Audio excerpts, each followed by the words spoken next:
So today we're going to talk about the interactions of electromagnetic waves with conductors. No electric fields can exist inside an ideal conductor. So when electromagnetic waves are incident to an ideal conductor, somehow that electromagnetic wave must be reflected. And so we're going to look this morning at the boundary conditions and at the consequences of those boundary conditions. So we have four Maxwell's equations. So we expect four boundary conditions. The key is that inside an ideal conductor, the electric field must be zero. The magnetic field does not have to be zero. A static magnetic field is possible inside a conductor. However, you cannot have a changing magnetic field inside a conductor because the curl of E is minus dB dt, and so if E is zero inside, dB dt is also zero inside. Now before we work this out, the consequences, I have to be fair to you and tell you that in reality no conductors are ideal. And this is what Beckefee and Barrett discuss on page 442 of the book. The electric field falls off exponentially in a very thin layer which we call the skin depth. And that skin depth delta is defined in such a way that the electric field falls off by a factor of E. And that skin depth, which I will not derive here, is the square root of 2 divided by the frequency omega times mu 0 times the conductivity sigma. And the conductivity for an ideal conductor, sigma, that is the conductivity, for an ideal conductor would be infinitely high so that the skin depth is 0.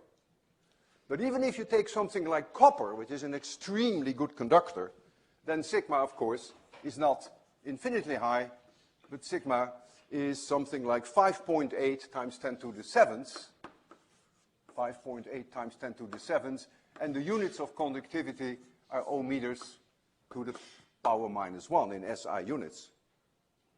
So if you use this sigma and you take 1000 megahertz radiation, which has a wavelength of 30 centimeters, then the skin depth is only 2 microns. It's very, very small. If you take optical light, which has a frequency of 5 times 10 to the 14 hertz, and you put that in here, then you'll find the skin depth is only 3 nanometers. So that is 30 atomic distances that the E field decays into the layer and reduces then by a factor of E. The wavelength of visible light is 500 nanometers roughly, and so the skin depth is only something like 3 nanometers. So I want to start now deriving the boundary conditions, and I will start with first equation, first Maxwell's equation, which is the divergence of E equals rho divided by epsilon 0, whereby rho, this rho is the charge density, volume charge density, so this rho is in coulombs per cubic meter. So you should remember this from your 802 days. I will write it in integral form. If I have the integral of E dot dA, I have a closed surface, and you'll see it at work very shortly. Closed surface, very essential. And this is the electric flux that emerges from that surface. It's a dot product.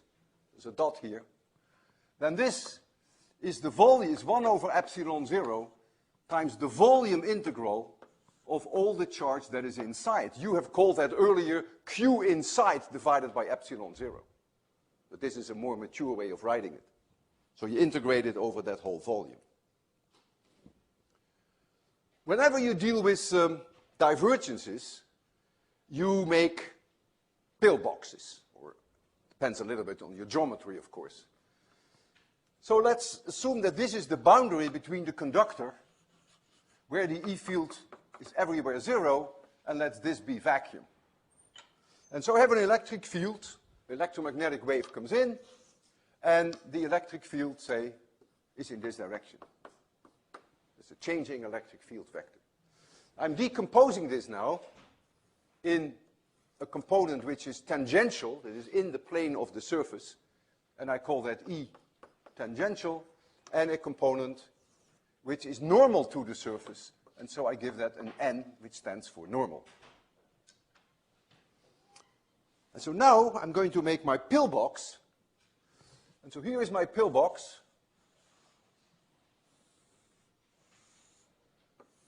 This height of the pillbox is dl, and in my calculations I'm going to go to the limiting case that dl goes to 0 so that I get the conditions at the surface. And this has an area dA. I draw the vector perpendicular to this surface. By convention, we always have the vector from the inside of the box outside, so the dA is in this direction. And so now I can apply Gauss' law, which is what we have there. This surface here, only E of n contributes because E of t is in the plane, so the dot product between this vector and this vector is 0. So I get as my first contribution E of n times dA. That is the flux leaving that surface.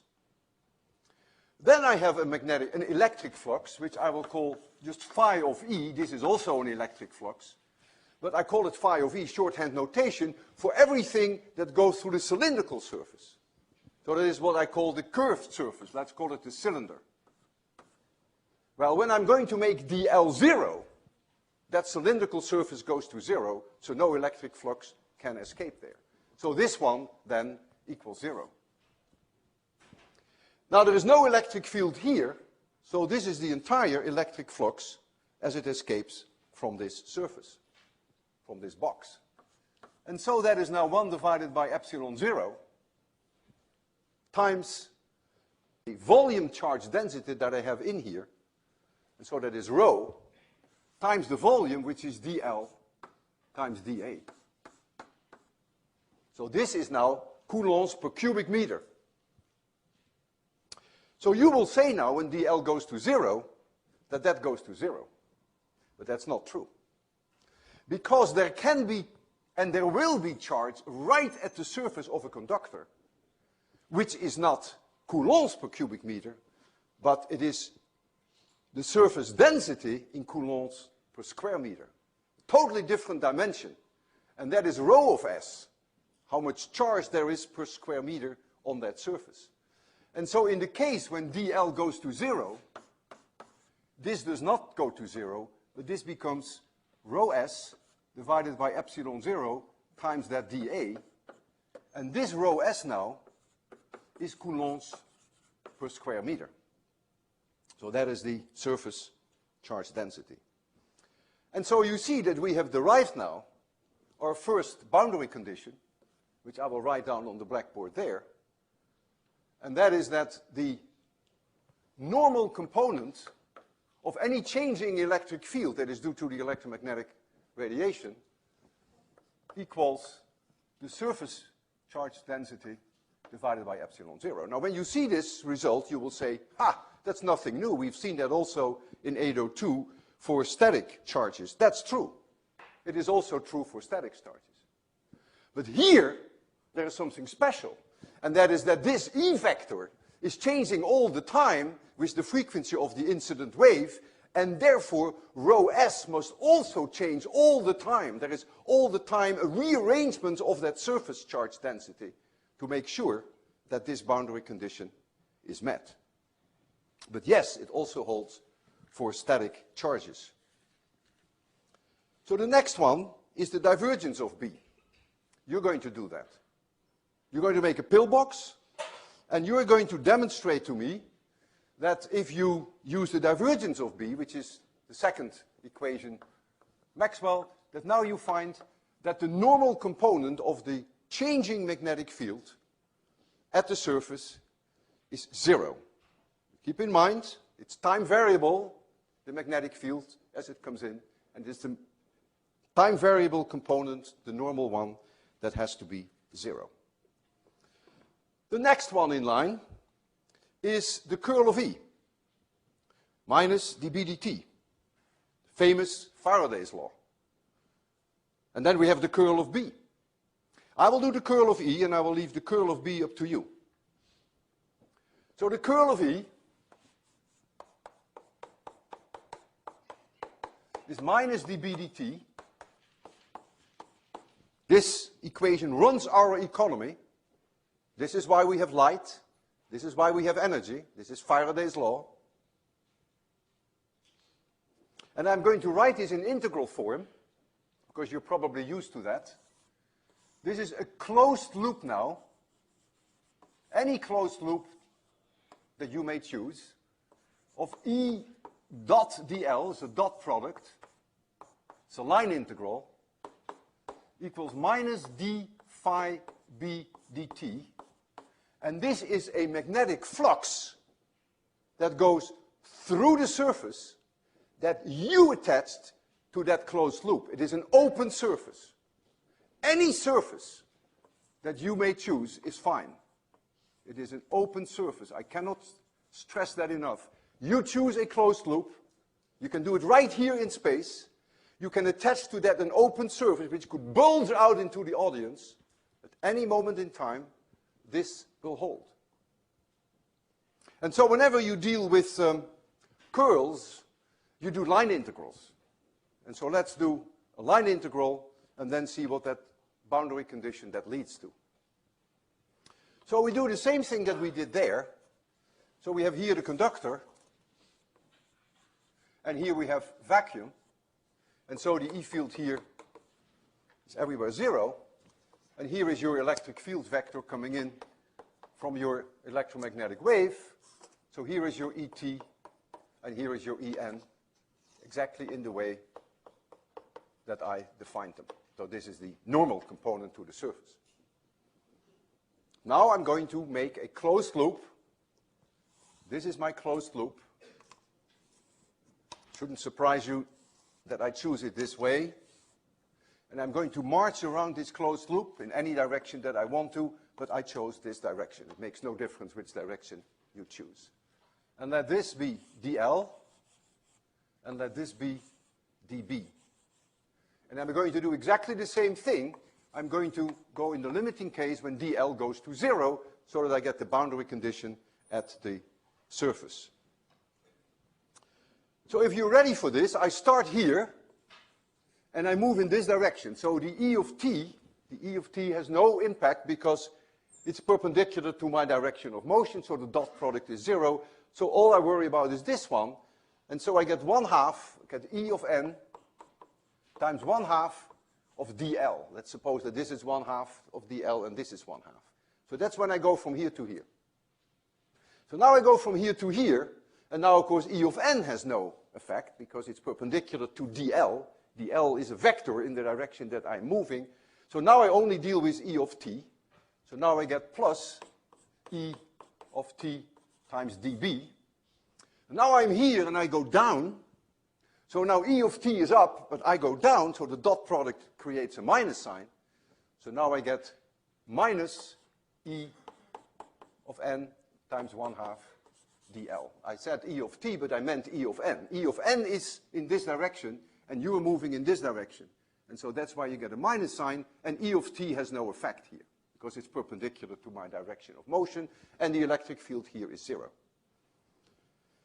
So this now becomes minus the change of the magnetic flux through that surface, this surface, if you wish, or a surface that bulges out in the audience, I don't care. It is minus d phi b dt. And that goes to 0 because I'm going to make dl 0. So there is no surface left. And so that one goes to 0. And notice that this one cancels out against this one. And so now we find the third condition, and that is that at the boundary condition, E tangential is 0. So that's the third one. I want to remind you, though, there is this skin depth. So in reality, there is an exponential decay of this E vector that is in the surface that decays exponentially over that skin depth delta that we discussed earlier. That is that skin depth.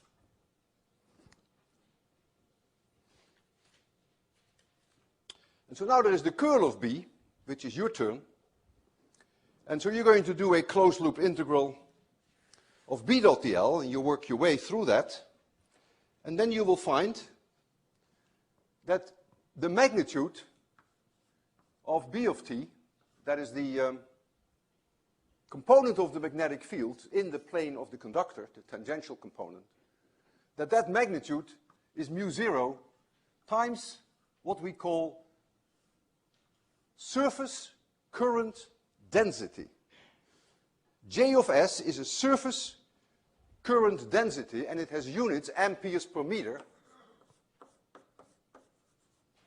And so there are actually currents, oscillatory currents, on the surface that occur when the electromagnetic wave comes in. And these currents change with the frequency, of course, of the incident radiation. So not only is there all the time a readjustment of rho of S, which is the surface charge density, but all the time as that electromagnetic wave interacts with the conductor, is there going to be a current oscillating in order to make sure that we meet this boundary condition. So weird things are really happening.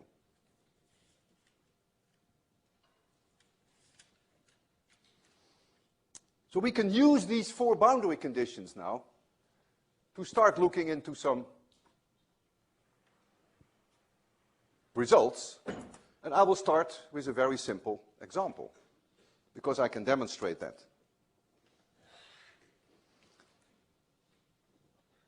I take linearly polarized radiation. This is my z direction. It's going to make it a traveling wave. This is my x direction. And this is my y direction. I'm going to linearly polarize radiation. So it only has an x component. And I'm going to make it move in the z direction. So at this very moment in time, if it is a traveling wave, but I don't need that anymore, but I just want to remind you, so the B vector would be in this direction, so that E cross B is in the direction of propagation. So I have an incident wave. So I write down E of I. It has a certain amplitude. And then it is a traveling wave, so I get the cosine, or the sine, if you prefer that, of kz minus omega t. So it's propagating in this direction. This is the k vector. And that is the incident wave, and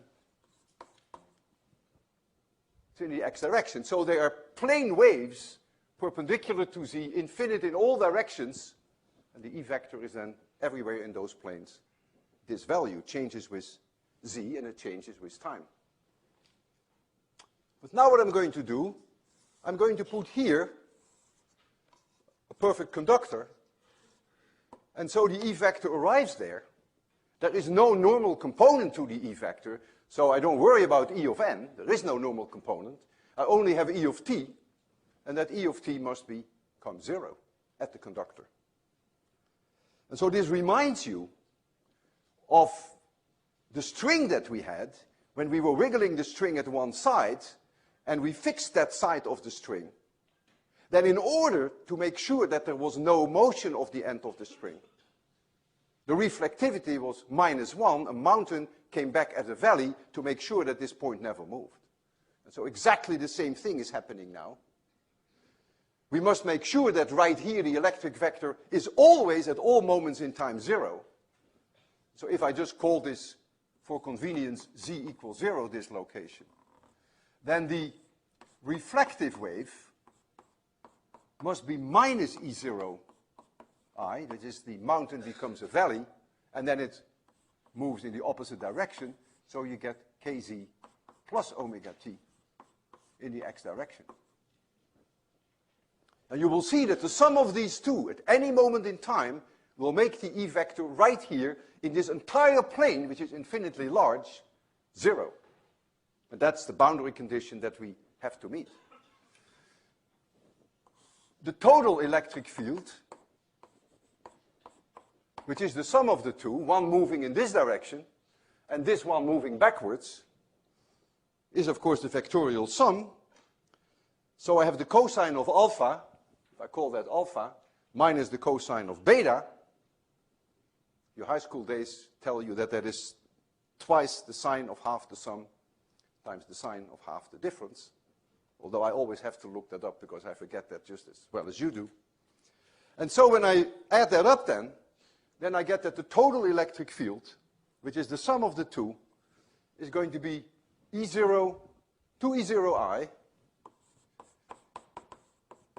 And then I get the sine of kz, and I get the sine of omega t. And that is a standing wave.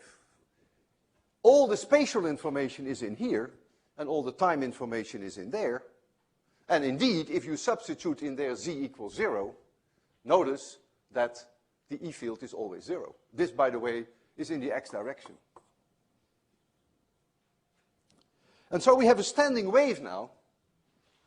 And what that means is that there are surfaces perpendicular to the direction of z, where the E vector is always 0, an entire surface. We have now a nodal surface like this. And they are separated by distance 1/2 lambda. So this is a nodal surface, but this is also a nodal surface. So I'm trying to draw the curve of the E vector. It's a sinusoidal curve, so the E vector may be up here. And then the E vector would be down here. But it's all in the plane perpendicular to the blackboard the same. So this is a nodal surface, this is a nodal surface, this is a nodal surface, this is the wavelength, and the E vectors go like this. Nothing is moving anymore in this direction, it goes like this. Standing wave. With nodal surfaces. So this standing electromagnetic wave has an electric field which is standing. So there is an associated magnetic field with this, which is a standing magnetic field. And I would like you to work that out. I may even have put that in one of my problem sets. And what you find out, much to your surprise, certainly much to my surprise when I saw this first, that the magnetic field is now 90 degrees out of phase with the electric field, both in space and in time. So that means where you have the nodal surfaces in E, you have the antinodal surfaces in B, and where the E fields reach the maximum, you will have that the magnetic field is 0. Unlike a traveling wave where the magnetic field and the electric field are in phase, both in space and in time. They are now 90 degrees out of phase. When you think about that, that is perhaps not so weird, because there cannot be any energy transport, any net energy transport in one direction with a standing wave. And so the mean value of the Poynting vector must be 0. And if you make E and B 90 degrees out of phase, then that is always met. So the mean vector of the Poynting vector then becomes 0. But in any case, if you use Maxwell's equations, you will see that the magnetic field and the E fields are 90 degrees out of phase and 90 degrees in space and in time. I have here our famous 88 megahertz transmitter. So this is an antenna where we accelerate charges back and forth. Currents are running at a frequency of 88 megahertz, so 88 million oscillations per second. So we are creating, because we went through this, that accelerated charges give rise to electromagnetic radiation. We are creating electromagnetic waves, lambda equals c divided by the frequency. And so you will find that the wavelength is about 3.4 meters.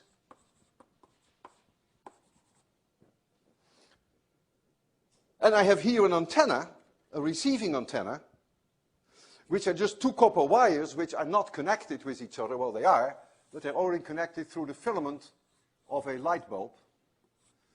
And so when the electric field reaches this antenna, this receiving antenna, currents will start to flow in this direction, and then the light will go on.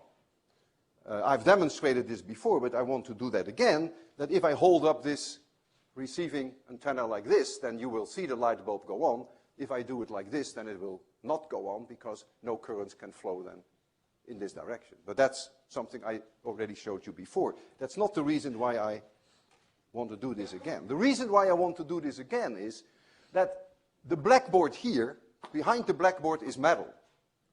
And so the electromagnetic waves that go out in your direction and to the blackboard are going to reflect off here. And they're going to reflect off the walls in a very chaotic way that I could not predict nor calculate. But there will be in this lecture hall locations of nodal surfaces where the E field is very low or near zero. And certainly that has to be the case near the blackboard, because this whole plane behind here is a conductor. And so the sum of the incoming wave and the reflecting wave must be zero here, so I don't want to see that light on.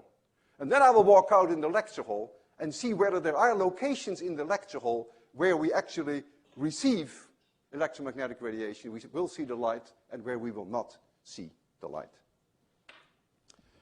So, make sure that this is not too close to the transmitter, because otherwise we will blow the bulb. So let me first show you then that when I stand here, that I'm receiving this electromagnetic radiation. Remember that the E field is proportional to the sine of theta, and so I'm here in an excellent position, so I get a maximum electric field. If I rotate it like this, there's nothing, and that has to do with the polarization. It has nothing to do with standing waves, simply polarization. But now look, I claim that there must be here a nodal surface with no electric field. And there it is. Isn't that amazing? This is a standing wave that I'm building up. So I'm now in that surface that I pointed out here on the blackboard. So now I can also try to walk through the audience and see whether there are locations where I see light. Right here, I see light. So I am receiving. Now how it bounces off these walls, I have no idea. That is probably one of the main contributors, but the walls also have metal in them.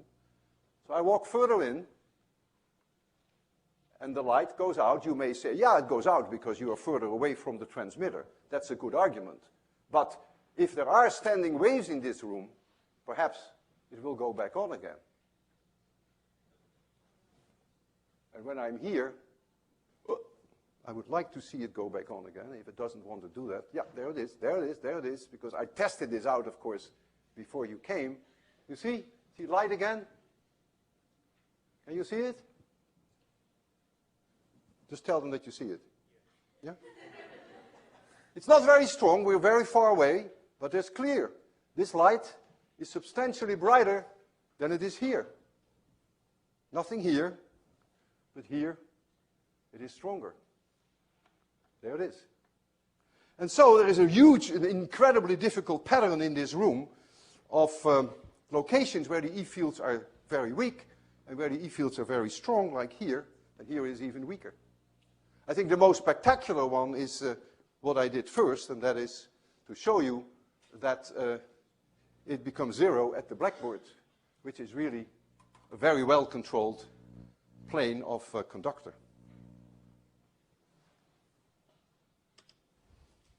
Okay.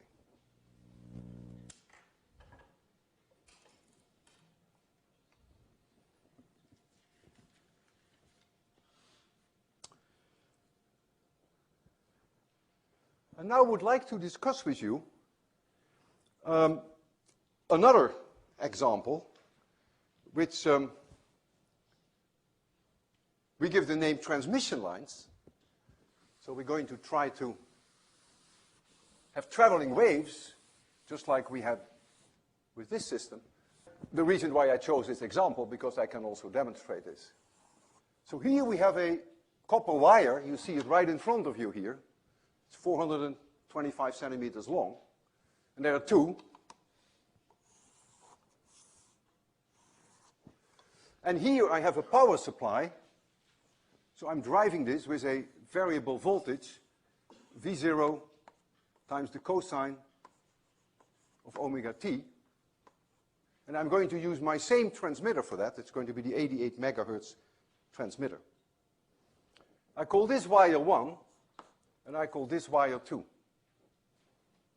So we're getting a wave of voltage, cosinusoidal, that is going to propagate in these wires, and what is going to happen is not what you think.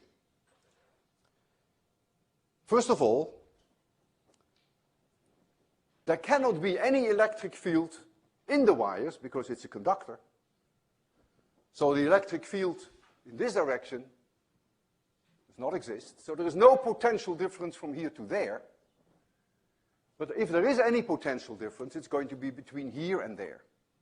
If I take this wire and I make a cross-section of that wire, this is wire 1 and this is wire 2, then at any moment in time, as the voltage wave passes by, this may be positive. That is that rho of S. And this will be negative. That's that rho of S. And the electric field lines then go like this. So that means if this is at this moment in time positive and this is negative, then there is an electric field in this direction between these two wires. Not along the wires, but between the wires. But then, of course, there are also going to be locations where this is minus and this is plus, and then where this is plus and this is minus, and so then the electric field is in this direction, and the electric field is in this direction. So the potential difference between here and here is positive. The potential difference between here and here is negative, because it's the integral E dot dl. So the potential difference V1 minus V2 is going from 1 to 2 of E dot dl. And so if the electric field is in this direction, this has a higher potential than this. If it is in this direction, this has a lower potential than this. And so this is how this voltage wave propagates. So the E field is between the wires, not along the wires. So there is only an electric field potential between the two wires. There are oscillating surface charge densities in order to meet those boundary conditions as the voltage pulse comes by. So it's positive at this moment, but a little later in time it will be negative, and this will be positive. And all of that moves with the speed of light. And then there are also oscillating surface current densities, this J of S. Let us assume now, I call this Z equals 0, that I'm going to short this out. So I'm simply putting there a wire to totally short it out.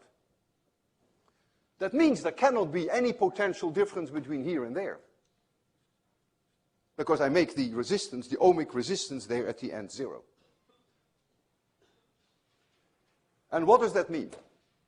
I'm going to make a drawing here. Otherwise my figure becomes too cluttered.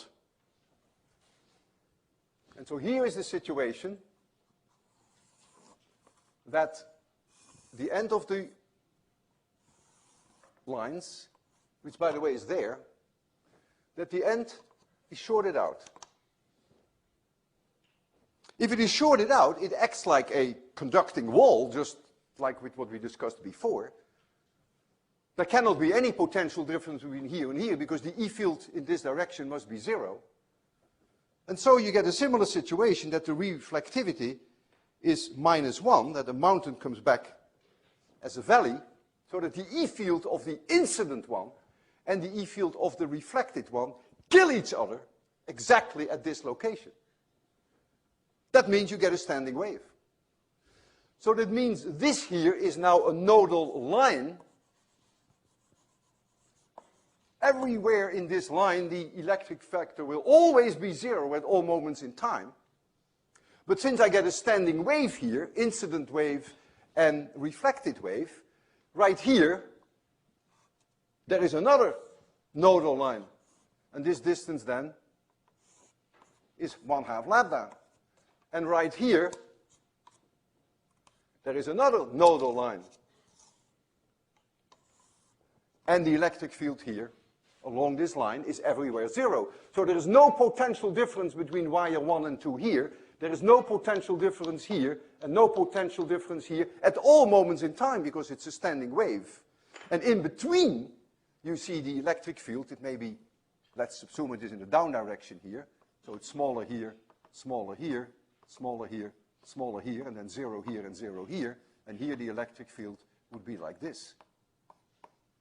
And that whole pattern then is a standing wave. And so this is down and this is up and then it oscillates like that. But these are always nodal lines.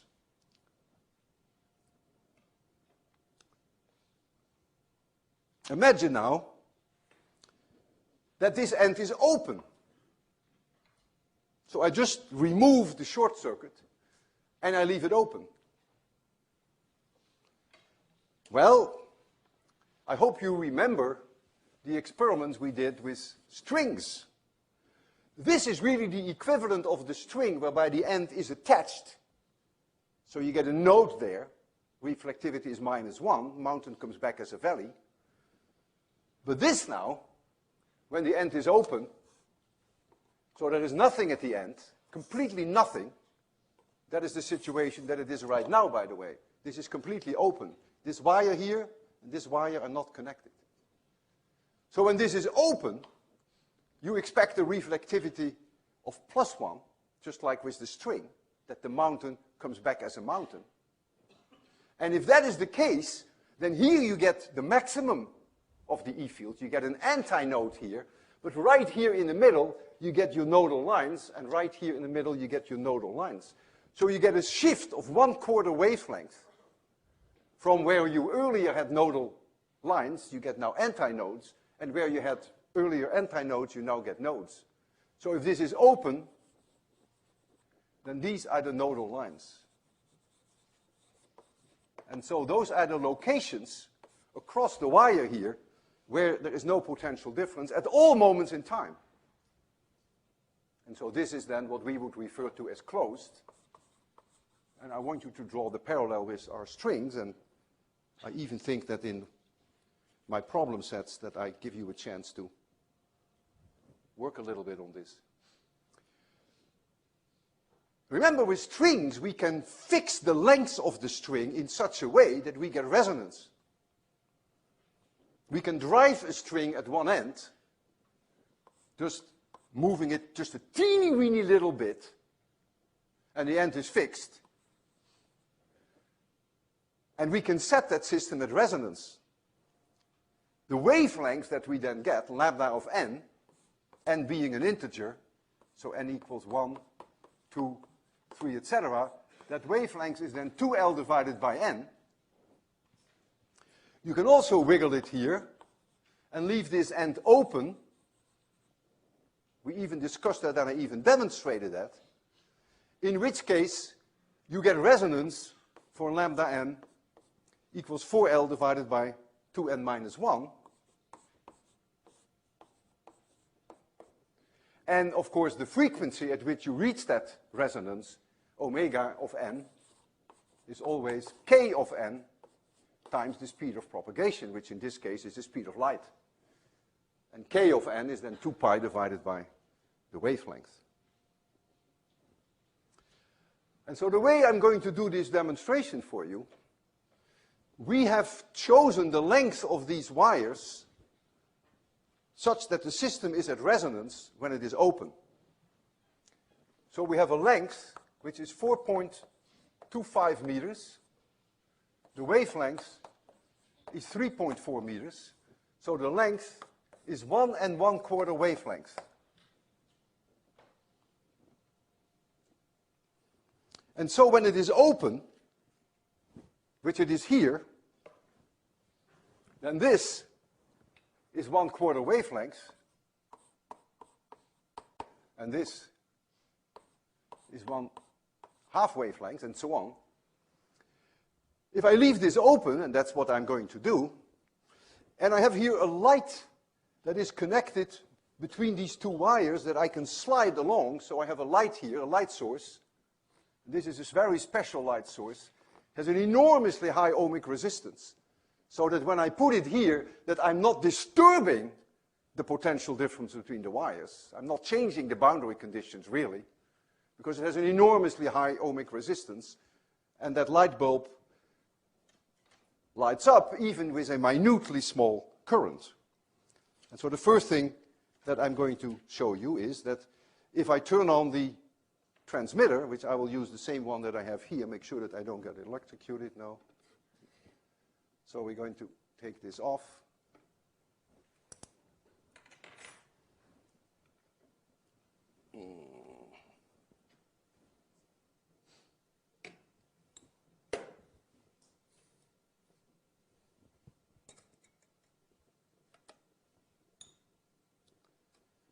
And it may help actually if we give you a nice light situation so that it's not completely dark, but so now I'm going to move the light across the two wires, and you're going to see that there are locations where the potential difference is very large because we are at resonance, and therefore you will see a lot of light. And there are locations where there are nodal lines, and you will see no light. Let's first go here. That's the open end. The open end is clearly where the electric field is very high. It's like the situation of a string with an open end. You have an antinode there. You have an antinode right here. But look, when I move the light a quarter wavelength, it goes out. I must be now near a nodal line, maybe not exactly on the nodal line. And now I move it another quarter wavelength, and the light goes on again. Now I'm going to move it back to the open end. And you see the light is on. I move it a quarter wavelength, light goes off. I move it another quarter wavelength, light goes on. I move it another quarter wavelength, light goes off. Isn't this amazing? And now I think I'm going to move it another quarter wavelength, and the light goes on again. And so there's an amazing thing that you see in front of your eyes, that there's a standing voltage wave between these two wires. And it is across the wires, not along the wires.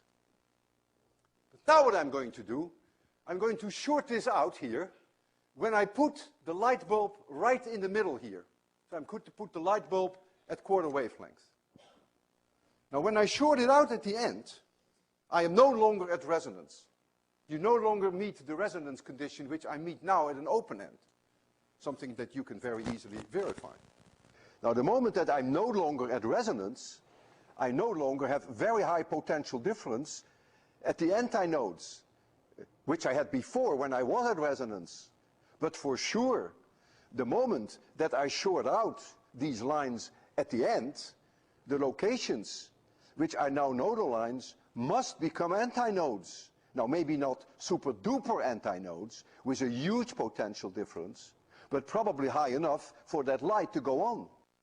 Okay, are you ready for this? Now I'm going to short this out.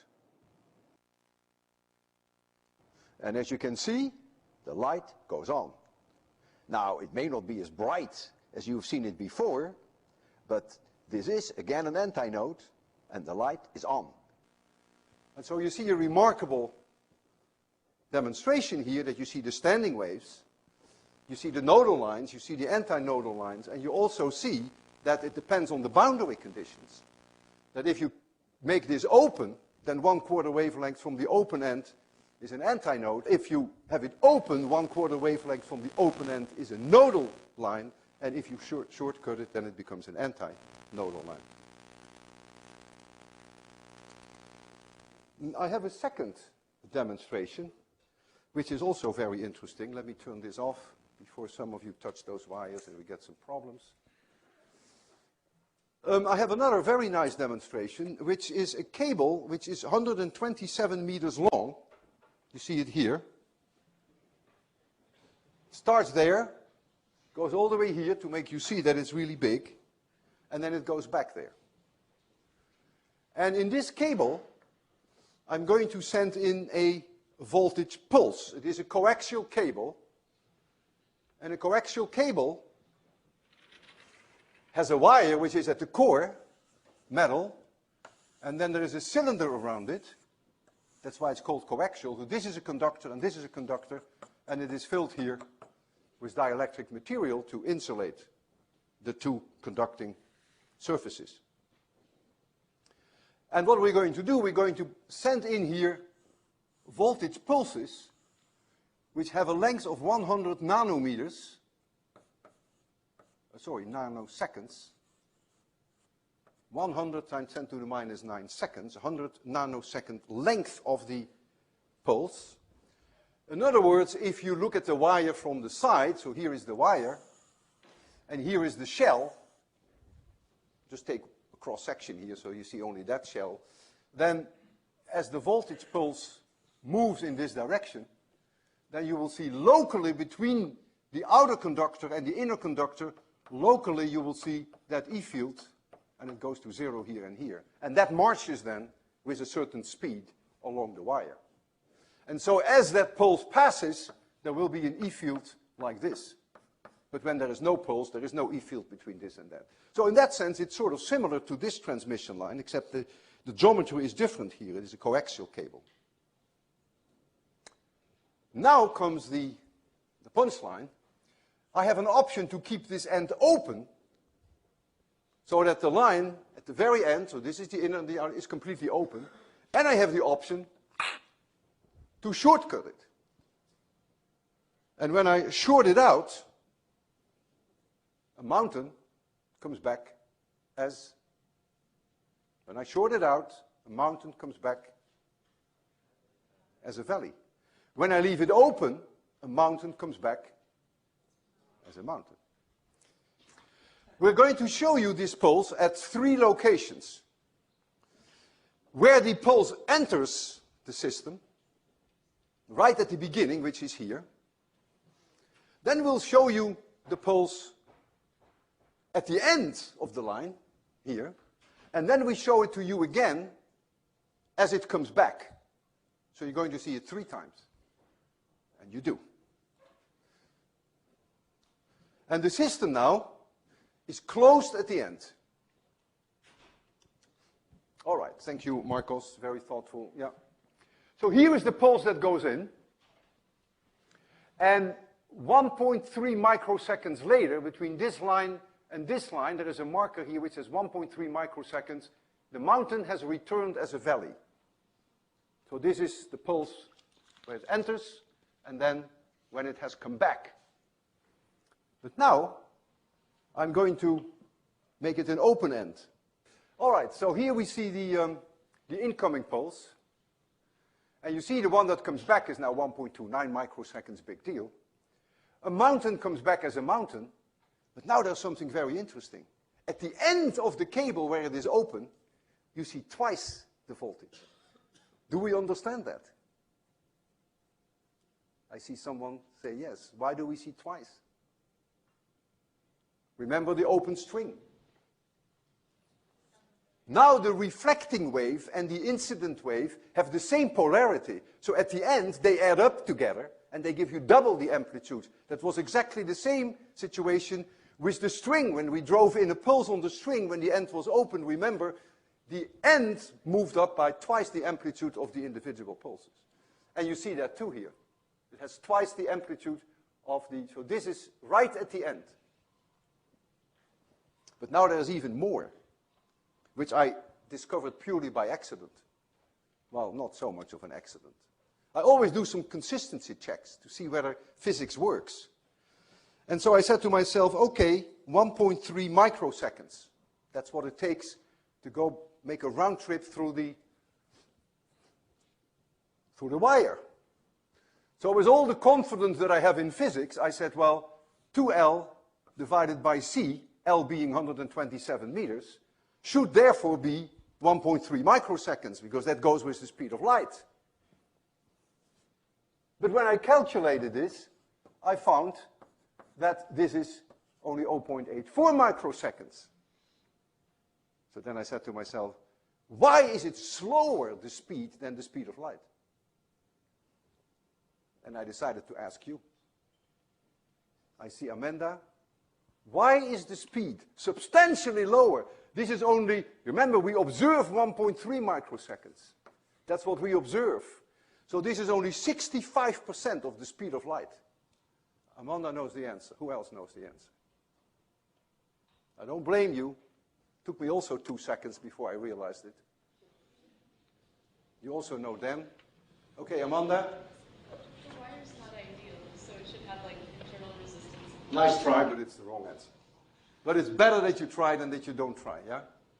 Because the transmission's not moving through a vacuum, so what's happening is one electron is hitting another electron, which is hitting another electron. So there's some delay between. I think you mean well. You may not express it in the most effective way. Do you remember, or do you not, that we discussed that the speed of propagation v is c divided by the square root of the index of refraction, of the dielectric constant? Do you remember that? I did at one point.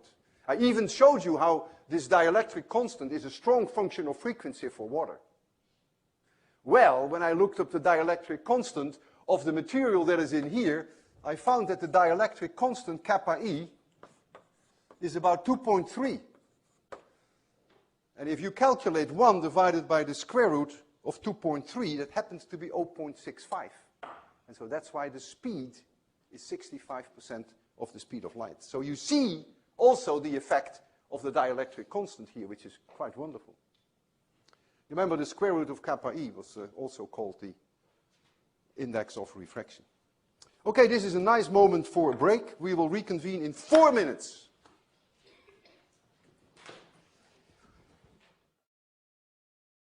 I would like to bring to a test now what we have learned. And so you get a chance to do some thinking for a change. I have here an electromagnetic wave, linearly polarized, E vector in this direction, going to propagate in this direction. And it's set up here, 10 gigahertz radiation, radar, 10 gigahertz. So lambda is about 3 centimeters. And it's going to be polarized in this direction. You have to take my word for that. And as it arrives here, this receiver is set so that it receives the radiation in this direction. If I rotate it 90 degrees, then it doesn't receive it, but that's a different demonstration, which we did before. So now, I have a peculiar comb. This is a comb of metal. These bars are not connected in here. They're just metal bars. And I'm going to put this here at the end. And I'm going to do it in 2 different ways. In one situation, the comb is like this. And in the other situation, the comb is going to be like this. So in both cases, will the electric field of the wave that comes in be in this direction? And here it will be in this direction. In one of those 2 cases, the radiation will go straight through. So I'll hold it in there, and the receiver, happy. In the other situation, the radiation will not go through, it will be reflected. And now I'm asking you to make a prediction. Do you think that if I hold the comb like this in the beam, that means like this, that the radiation will go through, or will the radiation be reflected? Or do you think that in this case, the radiation will go through, or will it be reflected? So let's have a vote on that. So first I want to ask the class, if I hold the comb in the beam like this, do you think that the wave will be reflected? Who thinks that the wave will be reflected? Who thinks that the wave will go straight through? Who thinks that in this case, the wave will go straight through? And who thinks that it will be reflected in this case? I'm actually quite impressed by your answer. Most of the time I get more wrong answers than correct answers. Indeed, it is in this case that the wave is practically for 100% reflected, and it is in this case that the wave will go through. And if you have a good understanding about the currents that are running in at these surfaces, to make sure that you meet the boundary conditions, you will be able to give the answer for yourself. But if you can't, then see me or write me email. But I want you to think about it a little bit for yourself. So I will demonstrate it now. So we have this 10 gigahertz signal. It's modulated with 550 hertz sound, so you can hear it. That's the only reason why we modulate it. You can hear it. It's a nasty sound. Here it is. So this is the transmitter, and this is the receiver.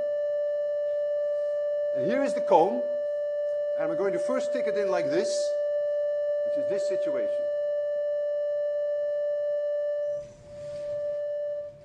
And I kill it. And now I rotate it, and now it goes through. So it is in this situation that it goes through. And in this situation, no.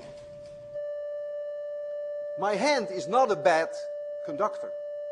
All of your bodies are very good conductors. Look at my fingers. I kill it. Look now at my fingers. Go through. So you don't even need a cone with a conductor. You can just do it with flesh, blood and flesh. Go through, and I kill it. This experiment should give you some insight into the secret behind Edwin Land's linear polarizers for light, which we never discussed. Imagine that the radiation that hits this plate is not linearly polarized, but is completely unpolarized.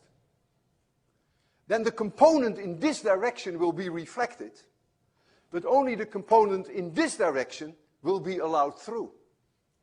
That becomes a linear polarizer. That's the whole idea behind a linear polarizer. So this, in a way, is for radar a linear polarizer. Shine on here unpolarized radar, and all components in this direction will be gone. Only this component will go through. So linearly, radar light will come out. And so this may give you some thoughts about how the optical polarizers work.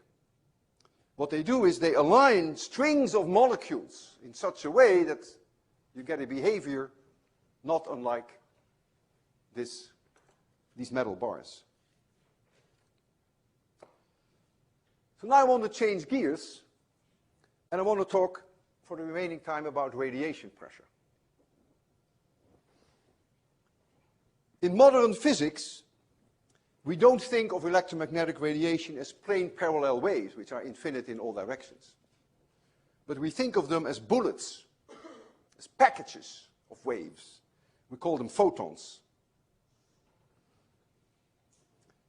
Photons can be produced by, for instance, atoms or molecules, if they are in an excited state, and then they decay to a lower energy state, they can radiate just one photon.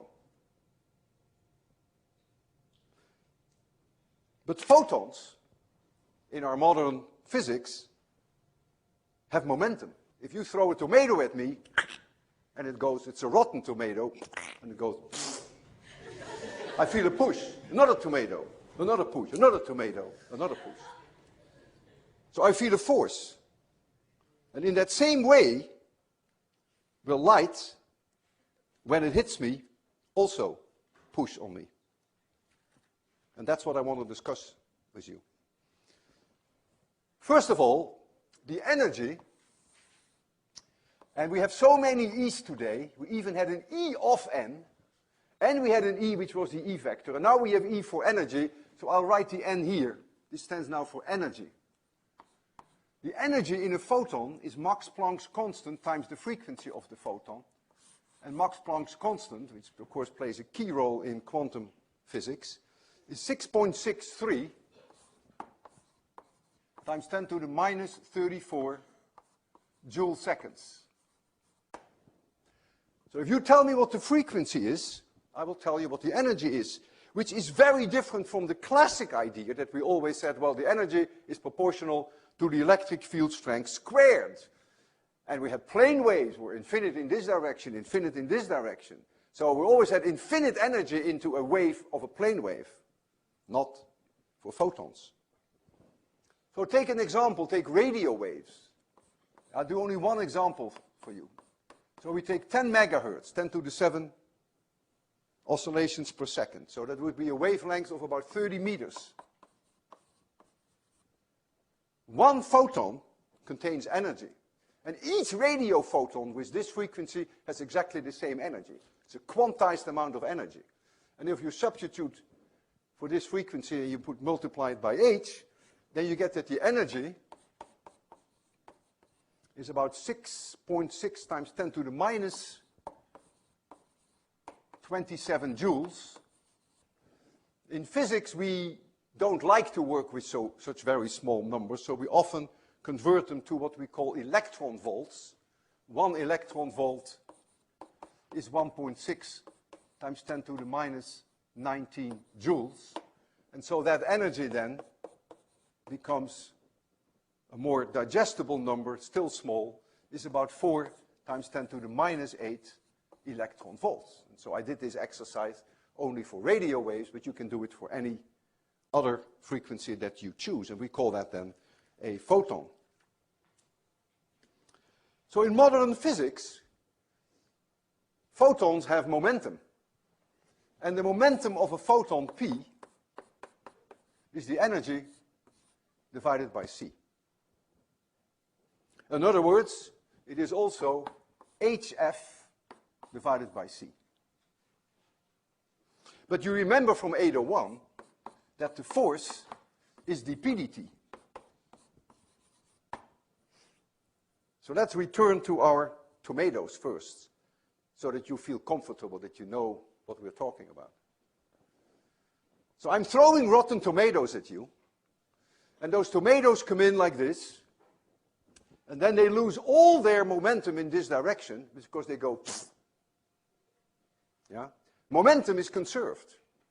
So the momentum that they lose must become my momentum, because momentum is conserved.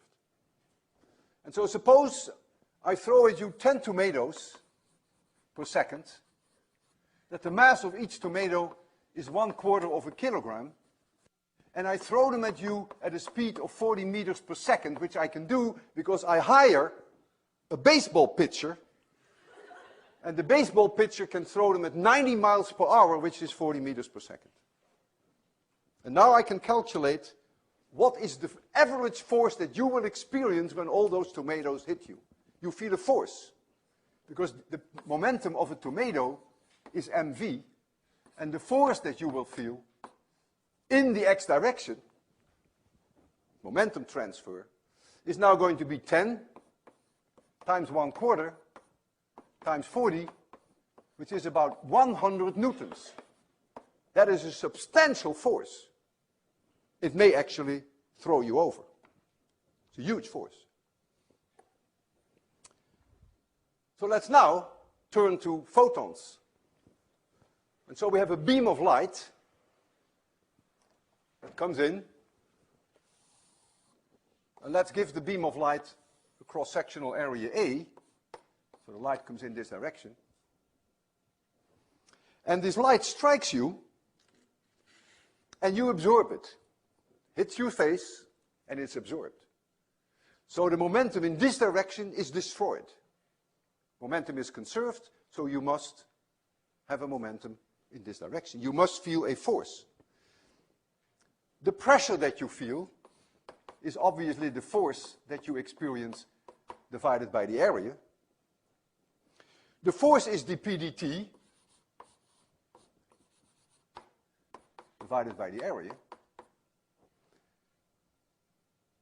But that is also, if this is the energy divided by c, I take dp/dt, so I get 1 over c, then I get my 1 over a, and then I get dE dt, E being the energy now. So I get here d of energy dt. This is joules per second. How many joules per second hit me? That's what that means. And this is the area of the cross-sectional beam.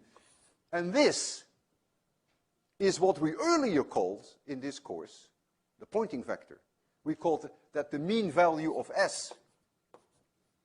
This is joules per second. So this is joules per second per square meter, which is exactly what the Poynting vector was. And so we can write now that the average pressure that you will experience if you absorb that light, or the radio emission, or radars, or whatever it is given by this relationship, namely that the average pressure is the average Poynting vector divided by c. You no longer have to think of S being E cross B divided by mu 0. In fact, the whole idea of individual photons, which is perfectly fine, that's where it all came from, can simply be replaced now by how much energy per second hits you. And whether this is UV, or infrared, or radio, or radar, as long as you absorb it, if it goes straight through you, of course, then nothing happens. But as long as you absorb it, that is then the pressure that you will experience. Remember that we calculated the Poynting vector at Earth due to the radiation from the sun. And I still remember that number because it's called the solar constant. It's the famous 1.4 kilowatts per square meter. So that is the Poynting vector from the solar radiation as it reaches Earth. Joules per second per square meter. So I can calculate now, when I expose myself to the sun, what the pressure is, the radiation pressure, because I absorb it, you better believe it. None of that radiation goes through me. I absorb it, and I feel a pressure. And I can calculate that pressure by taking this number and divide it by c. That pressure is very, very low, because c is huge. In fact, I can even calculate, if I hold my hand up in the direction of the sun, what the force will be on my hand. Well, the force is the pressure times the area. And when I do that, then I find that the force on my hand is only 5 times 10 to the minus 8 newtons. So I hold my hand here, there's the sun, and there's this force on my hand of 5 times 10 to the minus 8 newtons. It's not going to knock me over. It's not going to be like the tomatoes. In fact, I don't even notice it. It's completely insignificant. So the force, due to the radiation pressure from the sun, is for you and me insignificant.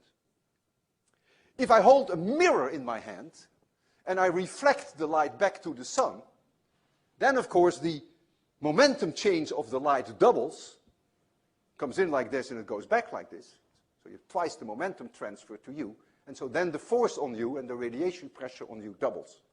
So with 100% reflection, the radiation pressure is twice what it is for 100% absorption. It is clear that you and I will never experience in our lives radiation pressure. For all the light sources that we deal with and the distances involved, the Poynting vectors are always so small that it will not be noticeable for you and me. However, in astronomy, that is different. There are stars 20, 30, 40 times more massive than the sun, which radiate so much energy that the atmosphere of the stars is floating on the radiation pressure. So if the star would radiate more, it would blow its atmosphere off. And if it radiates less, the atmosphere would come down. So it is very important in astronomy. Comets have 2 tails. I'll show you shortly a picture of a comet. It has 2 tails. In general, you and I can only see one of the tails, which is the white tail, but there is also a blue tail.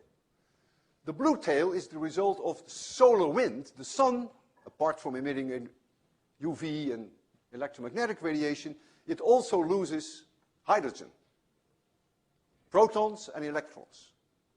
And when they reach the Earth in large quantities, we see northern light at night, because they interact with the atmosphere of the Earth.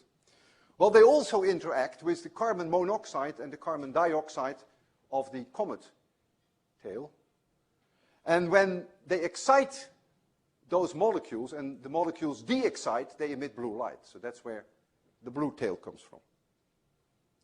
But independently, a comet has dust. And it is the radiation pressure on these dust particles that blows the particles away from the sun, purely radiation pressure. These particles are a few microns in size. And so you get a huge tail of dust, and now you get reflected sunlight of that tail of dust. The dust tail is formed by radiation pressure.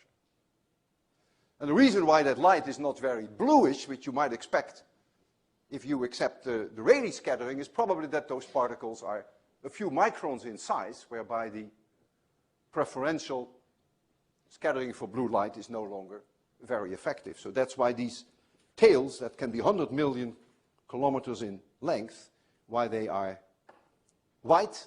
The bright white ones are due to the radiation pressure, and the blue one, which is very faint, is due to the solar wind. And I would like to show you Hale-Bopp, which was very prominent in the sky in 1997.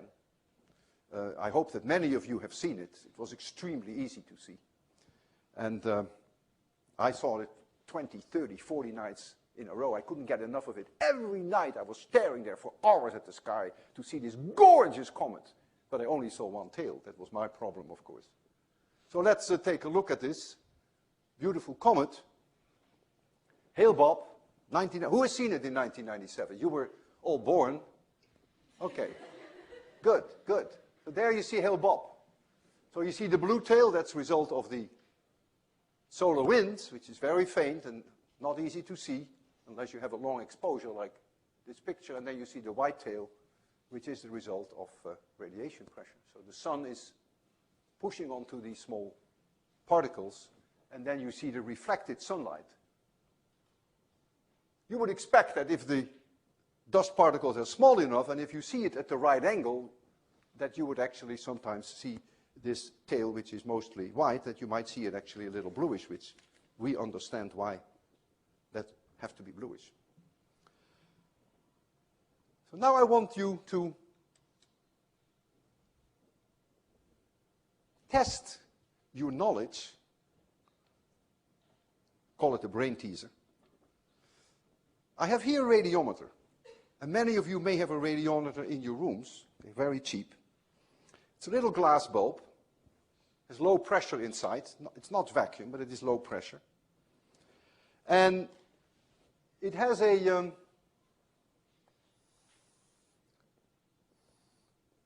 arm here and an arm perpendicular to that, like windmills, like this. And they can rotate with very low friction in this direction. There are two, one perpendicular and one like this. And here is a little surface, no larger than, you'll see it, a square centimeter or so.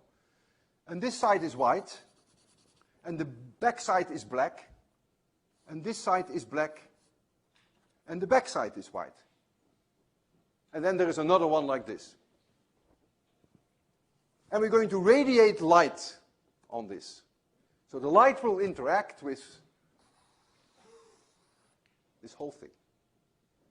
And now I'm testing you.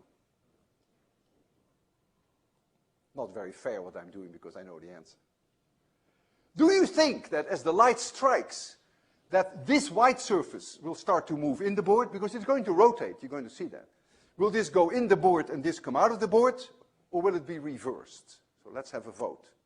I first want to know who thinks that this white surface, as it rotates, goes in the board, and that this will come out of the board. Who thinks that, in fact, this white surface will come to you, and this will go in the board? It's about 50-50. It's interesting. Yeah. Well, I can demonstrate it to you.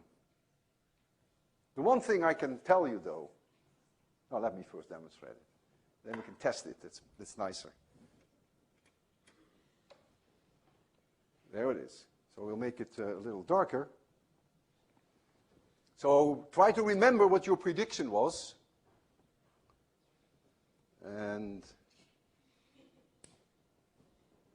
so now I'm shining onto it. You can clearly see the white.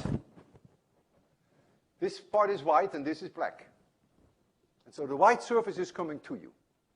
And the black surface is going away from you. So half of you had it right, and half of you had it wrong, and the other half were not even thinking. So they had no answer. How can it be that the white is coming to us? Because radiation pressure would predict that the force on the white surface would be about twice as high as the force on the black surface, right? Because the white surface reflects and the black surface absorbs. Well, the answer is very clear. This has nothing to do with radiation pressure. If you calculated the force on these surfaces due to radiation pressure, it is insignificant. It's nothing. It is even less than the force on my hand from the sun. So what makes this rotate has nothing to do with radiation pressure. That's why it was not quite fair when I said, I'm going to test you. I like the idea that you may have sleepless nights, you know that. And so I would leave you with this and think about why is it rotating? And if you can't sleep, send me email and we will discuss it. Have a good weekend and see you next Tuesday.